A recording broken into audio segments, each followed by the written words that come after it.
우리가 로마에 들어가니 바울에게는 자기를 지키는 한 군인과 함께 따로 있게 허락하더라.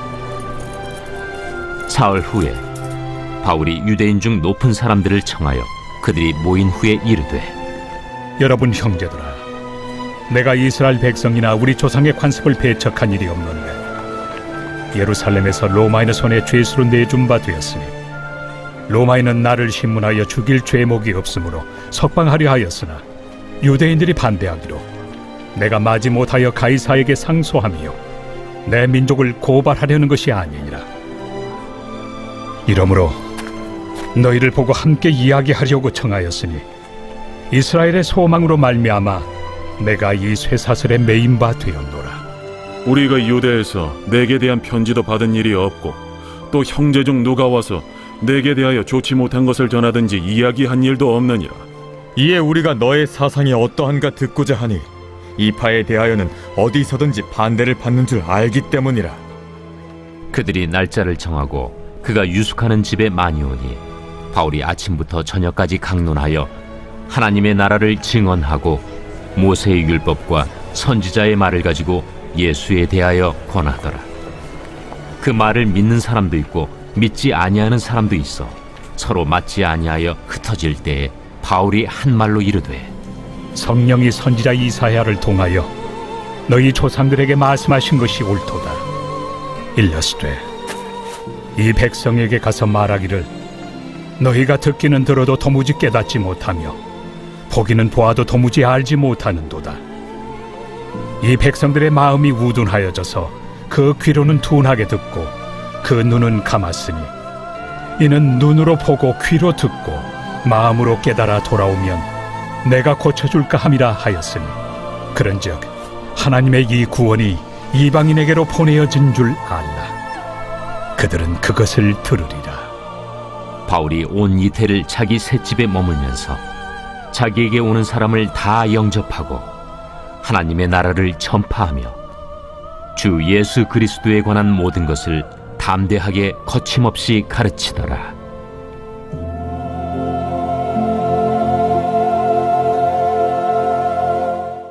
오늘 사도행전 28장 마지막 부분 함께 살펴보도록 하겠습니다. 사도행전은 복음의 확장을 이야기하고 있습니다. 오순절날 성령의 강림하심으로 예루살렘의 교회가 탄생하게 되었고요. 이 예루살렘 교회에 핍박이 임함으로 믿는 자들이 흩어져 온 유대와 사마리아 땅에 복음을 전하며 교회가 형성이 되었습니다. 이 복음은 이방인들에게도 전파가 되어져 최초의 이방인 교회인 안디옥 교회가 탄생하게 되지요. 안디옥 교회는 바나바와 바울을 전도여행으로 파송하고 바울은 3차 전도여행을 마친 이후에 예루살렘에 임한 기근을 위하여 구제 헌금을 가지고 도착을 하였습니다. 이 바울이 도착하자 유대인들은 바울을 잡아 죽이려 하였고요. 천부장이 이 소동의 원인을 찾고자 바울을 구해내서 신문을 하였지만 죄를 찾지 못하였습니다. 그가 종교의 법을 어겼다 생각해서 유대인 공회에 넘겨졌지만 역시 죄를 찾지 못하였습니다. 유대인들은 40명의 암살단을 조직하여서 바울을 죽이려 하였는데 바울은 로마 시민인 것을 이야기하며 총독의 재판을 받기로 합니다. 그래서 가이사랴에 있는 벨릭스에게 보내어져서 여전히 신문을 받았지만 죄를 찾지 못하고 2년 동안 옥에 갇히게 되어집니다.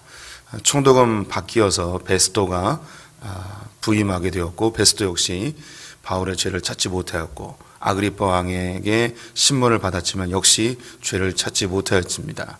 그래서 석방을 하려 하였지만 이미 가이사에게 재판을 받기로 청원한 상태였기 때문에 로마로 압송이 되어지죠.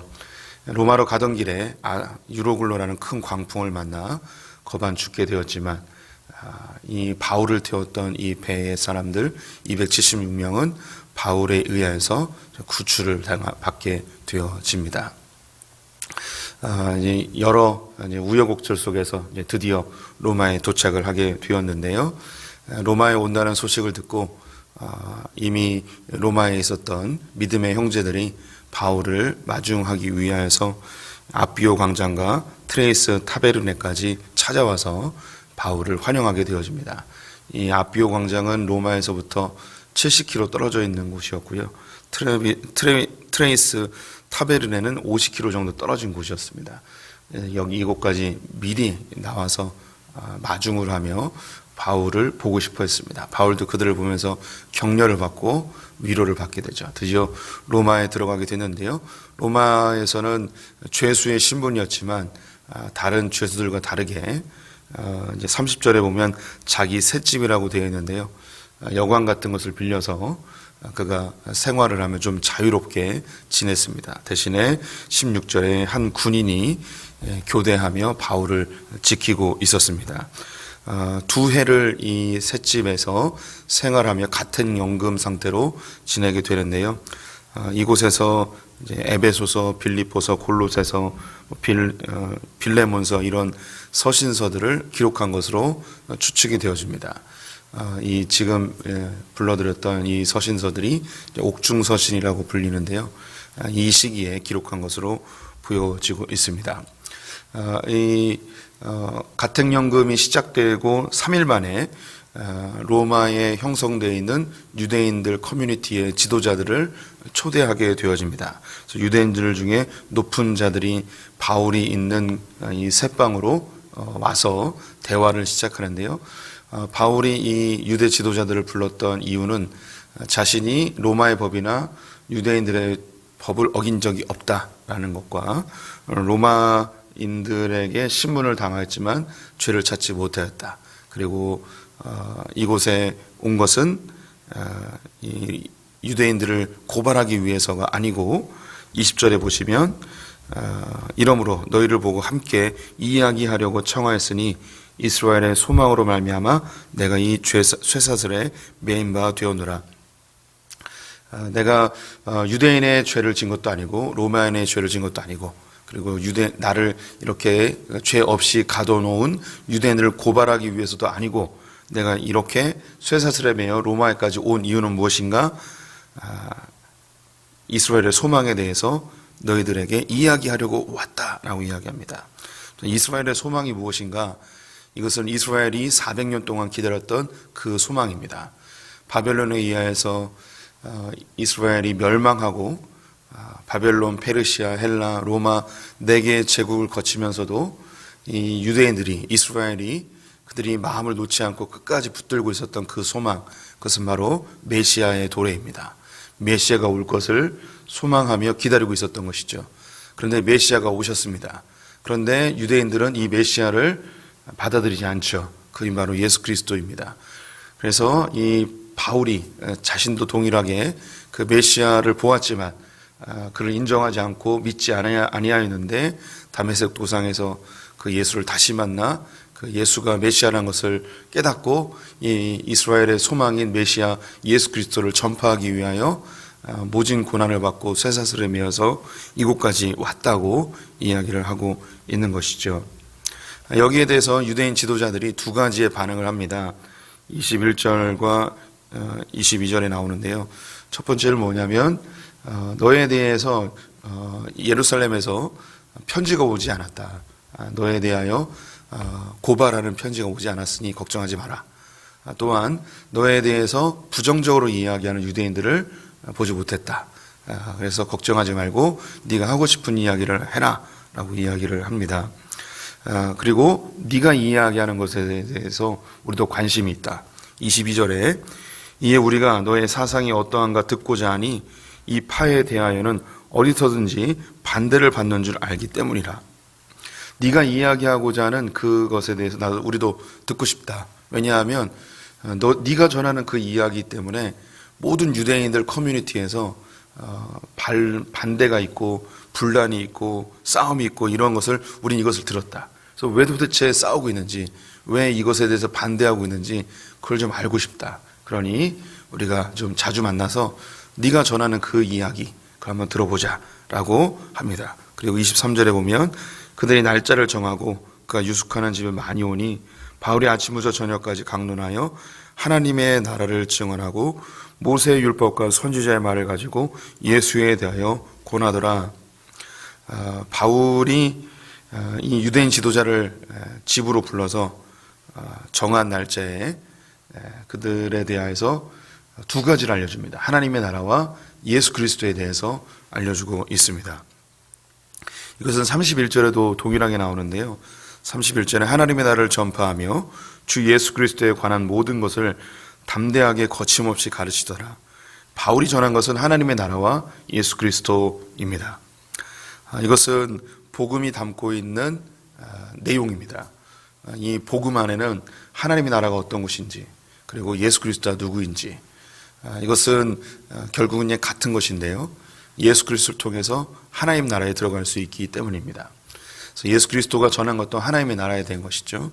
사복음서를 보시면 예수께서 하나님 나라에 대해서 전하셨더라, 하나님의 나라에 대하여 가르치셨더라라는 말씀이 자주 등장합니다. 이 하나님의 나라, 아버지의 나라입니다. 내가 곧 길이요 진리요 생명이니 나로 말미암지 않고는 아버지께로 올 자가 없느니라. 예수 그리스도를 통해서 들어갈 수 있는 생명의 나라, 아버지의 나라, 하나님의 나라에 대해서 이야기를 하고 있습니다. 결국 교회는 이 두 가지를 전하는 것입니다. 예수 그리스도가 누구이신지, 그리고 그 예수 그리스도가 전한 하나님 나라가 어떤 곳인지 우리가 전하는 것이죠. 하나님 나라는 죽으면 가는 곳이 아닙니다. 우리가 이제 천국이라는 개념, 천당이라는 개념 때문에 죽으면 가는 곳이라고 생각을 하고 있는데, 죽어서 마땅히 가는 곳이 천국이지만 우리가 이 땅을 살 때도 천국을 미리 누리며 살게 되어집니다. 그래서 천국은 여기 있다 저기 있다가 아니고 이제 우리 안에 있고 우리 성도님들의 마음속에 있는 것을 이미 다 알고 계시죠. 하나님 나라는 누리는 것입니다. 하나님의 나라는 통치, 하나님의 법과 하나님의 다스림과 통치가 임하는 것입니다.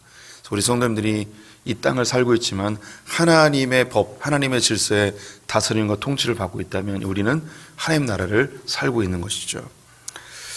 이렇게 이제 하나님 나라와 예수에 대해서 유대인 지도자들에게 이야기를 나누었지만 믿는 자도 있었고 믿지 아니하는 자들도 있었습니다. 그러자 이 바울이 고백하는 것이 다른 곳에서도 같은 반응들이 있었기 때문에 여전히 이곳에서도 이 복음을 받아들이지 아니하므로 유대인을 넘어서 이방인들에게로 가는 것을 이야기하죠. 28절에 보면 그런즉 하나님이 이 구원이 이방인에게로 보내어진 줄 알라. 그들은 그것을 들으리라 하더라.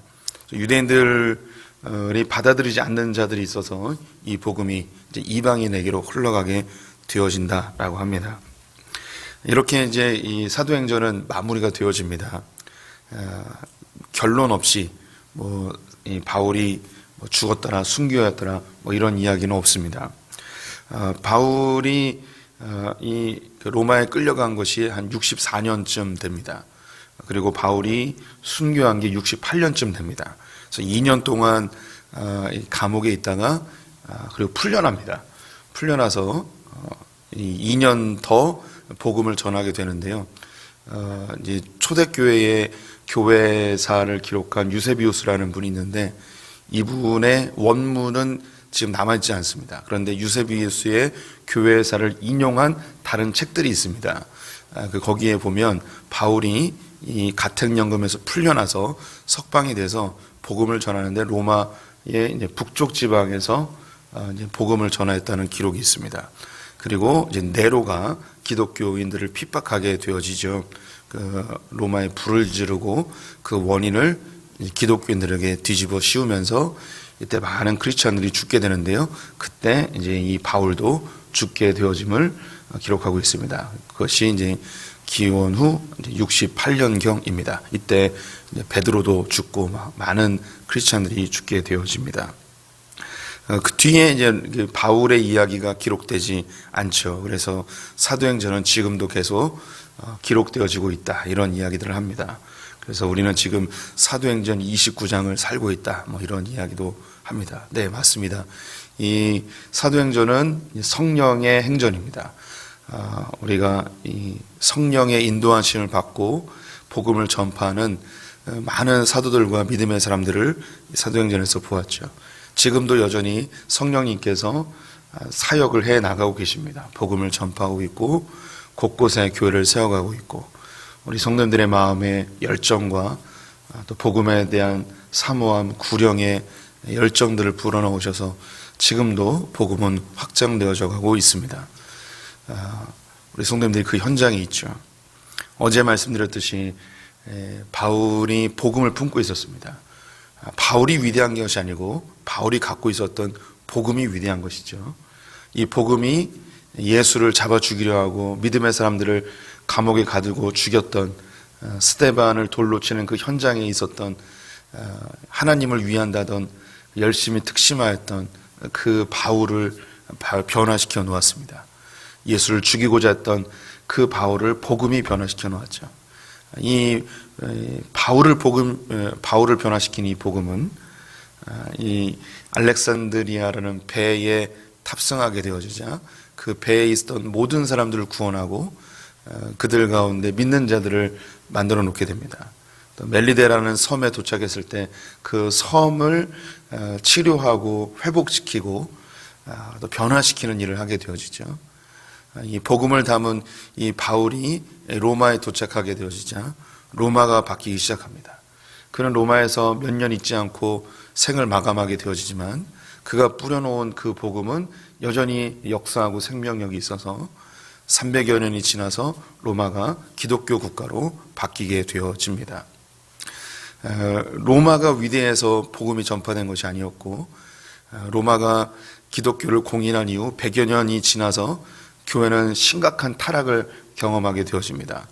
하지만 하나님께서는 고트족을 통하여서 로마 제국을 멸망시켜버리고 다 끝난 것 같았지만 이 복음은 여전히 생명력이 있어서 고트족에 의하여서 복음이 흘러가고 또 게르만족에 의해서 침해를 받은 이 로마가 더 심각한 위기에 빠지지만 로마를 공격했던 게르만족들이 이 복음을 가지고 또 유럽 전체에 흩어지게 되어지고 게르만족을 공격한 저 바이킹족들이 또 복음을 받게 되어지고 또 이 영국에 있었던 잉글리시 야만인들이 또 이 복음을 받게 되어지고 그래서 유럽 전체가 복음으로 편만해지는 놀라운 역사가 일어나게 되어집니다. 이 유럽에서 흥왕하여진 이 복음은 아메리카 대륙으로 그리고 아프리카로 아시아로 그리고 동방의 작은 나라인 이 대한민국까지 오게 되었고 이 복음을 품은 이 대한민국은 전 세계에 영향력 있는 그런 나라로 바뀌게 되어졌습니다. 제가 예전에도 한번 말씀드렸는데 이 대한민국은 참 신비한 것 같습니다. 우리가 영혼육으로 구성이 되어 있는데 성도님들 이미 아시듯이 중앙아시아나 동남아시아 심지어 아프리카에 있는 사람들이 가장 가고 싶은 나라가 대한민국입니다. 대한민국에 가서 돈을 벌고 싶어하는 그런 기회의 땅이 돼버렸죠. 또 우리는 이제 정서적인 부분을 갖고 있습니다. 아시아권에서는 일본이 제일 잘 살지만 일본은 다른 나라에게 결코 정서적으로 다가가지 못합니다. 이미 많은 제국주의로 상처를 많이 주었고 일본이 갖고 있는 이 섬나라의 독특한 정서가 다른 나라에게 보편화되질 못합니다. 그런데 이 대한민국은 다른 나라를 한 번도 침입하지 아니한 그런 역사성을 가지고 있고 또 다른 모든 나라에게 정서적으로 보편적으로 다가갈 수 있는 그런 문화와 정서를 가지고 있습니다. 그래서 전 세계 문화에 지금 한류라는 문화적 정서가 전 세계를 휩싸고 있죠. 뭐 상상도 못할 일입니다. 우리나라 드라마가 전 세계 1위가 되고 우리나라 그룹이 이 미국에서 가장 인기 있는 그룹이 되고 전 세계에 가장 인기 있는 그룹이 되고 이런 건 상상도 못했죠. 한국 영화가 아카데미상을 휩쓸고 이런 일을 어찌 상상할 수 있었겠습니까? 그런데 이거보다 더 중요한 것, 모든 정서의 위에는 영적인 것이 있습니다. 이 전 세계에 흩어져 있는 한국의 선교사님들, 전 세계에 있는 많은 제3세계 국가들이 한국인들이 만든 찬양을 부르고 한국인들 스타일로 기도하고 한국인 선교사님들의 영향을 받고 있고 또 전 세계에 있는 흩어진 많은 제3세계 신실한 자들이 한국으로 와서 신학 공부를 하고 여기서 배운 이 한국의 정서에 의하여서 형성되어진 신학 체계를 가지고 와서 전 세계에 흩어져 복음을 전하고 있는 이런 현실, 정말 놀랍고 기적적인 일이 아닐 수 없습니다. 바울이 이렇게 쇠사슬에 매여서 로마까지 갔던 이유는 한 가지였습니다. 이스라엘의 소망. 그들이 기다리고 있었던 메시아가 바로 예수 그리스도라는 걸 알려주고 싶어서였죠. 이게 비전이라는 것입니다. 우리 성도님들이 이 땅을 살아갈 때 어떤 꿈을 가지고 살아가시는지요? 어떤 비전을 가지고 살아가십니까? 어떤 소망으로 살아가십니까? 우리가 단지 그냥 내 가족에 국한되어진 혹은 나에 국한되어진 소망과 비전이 아니라 하나님의 비전이 우리의 비전이 되었으면 좋겠습니다.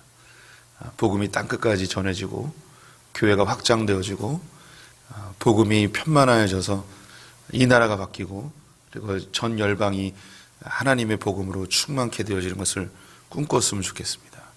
이것은 우리의 꿈이 아니고 하나님의 꿈이죠. 하나님이 이 일을 해 나가십니다. 우리가 멀리 가서 하지 못할지라도 나의 가까운 사람들에게, 내 이웃들에게 주님의 사랑을 전하고 복음을 전하고 전도할 수 있는 우리 소풍의 성도들 되시기를 주님의 이름으로 축원드립니다. 기도하겠습니다. 하나님, 바울을 변화시킨 복음, 이 복음이 로마를 변화시켰고 전 유럽을 변화시키고 또한 이 대한민국을 변화시켜 이 새벽을 깨운 소풍의 성도님들의 삶을 송두리째 바꾸어 놓았음을 고백합니다. 하나님, 이 바울이 꿈꿨던 이스라엘의 소망, 예수 그리스도의 복음을 전하는 이 열정이 2000년 후에 우리를 바꾸어 놓았습니다. 한 명의 헌신과 한 명의 그 열정이 엄청난 변화를 일으킨 것처럼 우리 소풍의 성도들의 자그마한 몸짓들, 또 나와 내 자신만을 위한 것이 아닌 하나님 나라와 영광을 위해 살 때 그 열매와 결과물들이 어떠한지 믿음의 눈으로 바라보게 하여 주시옵소서. 하나님, 우리가 쇠사슬에 매일지라도 주님께서 주신 비전 바라보며 사는 자들 되게 하여 주시옵소서. 이 대한민국 땅 가운데 복음이 편만해지고 하나님의 통치와 다스림이 임하는 나라 되길 간절히 소망합니다. 또한 이 복음이 땅끝까지 전파되어져 주님 오시는 날을 우리 세대에 속히 보길 간절히 소망합니다. 주님 어서 오시옵소서. 오늘 하루 주님께 의탁드리며 예수님의 이름으로 기도드렸습니다. 아멘.